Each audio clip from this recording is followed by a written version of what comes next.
আসসালামু আলাইকুম বন্ধুরা, আমি এখন আপনাদের একসাথে 208 মাল মানে 8 নাম্বার সাইজের খাম বানায় দেখাবো। দেখেন এখানে কিন্তু শুধু ফ্রেশ কাগজ আছে। এখন আমি কাগজ গুইনা নেব। ফার্স্টে আমি কিভাবে গুনি আপনারা গোনা দেখেন। বিসমিল্লাহ। 1 2 3 4 5 6 7 8 9 10 11 12 13 14 15 16 17 18 গোনা দিয়েছি।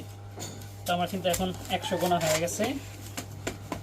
1 2 3 4 5 6 7 8 9 10 না আপনি সুবিধা করে বসেন 14 15 16 17 18 গোনা দিয়েছি। বাস আমার কিন্তু এখানে 200 পিস কাগজ অলরেডি গোনা হয়ে গেছে মাত্র অল্প একটু সময়ের ভিতরে। তো এখন দেখেন আমি ভাঙিয়ে নিতেছি। পুরো কমপ্লিট আমি আপনাদের দেখাইতেছি আমার কতটুকু সময় লাগে 200 খাম বানাইতে। বাস আমার কিন্তু এখন এক সাইড ভাঁজ করা শেষ। এখন আমার একটা একটা করে ছাড়াইতে হবে। দেখেন কাগজ ভালো না, কারণ ভালো কাগজ হলে সমস্যা হয় না, একটার সাথে আরেকটা কাগজ আটার মতো লাগিয়ে থাকে। এই কারণে হয়তো একটু কাজ করতে সমস্যা হইতেছে। দেখেন আপনারা কীভাবে কাজ করি।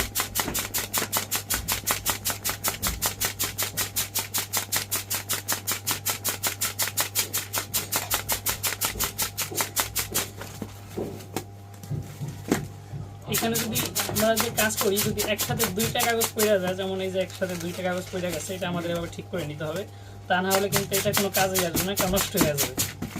তো স্বাভাবিকভাবে যখন কাজ করি এরকম কিন্তু এরকম সমস্যা হয় না। যখন নাকি কাগজের সমস্যা থাকে ঠিক তখনই, মানে একটার সাথে একটা লাইগা থাকে।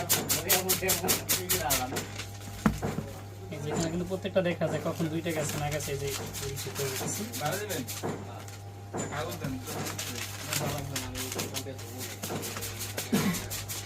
আমার কিন্তু এক সাইড ভাঙাও শেষ এবং খোলাও শেষ। এখন আরো 2 সাইড ভাঙা লাগবে। একটা কাগজে 3 সাইড ভাঁজ করা লাগে এবং 3 সাইড লাগানো লাগে। তারপরে এক সাইড খোলা থাকে একটা খামের, এক সাইড ভাঁজ করা লাগবে।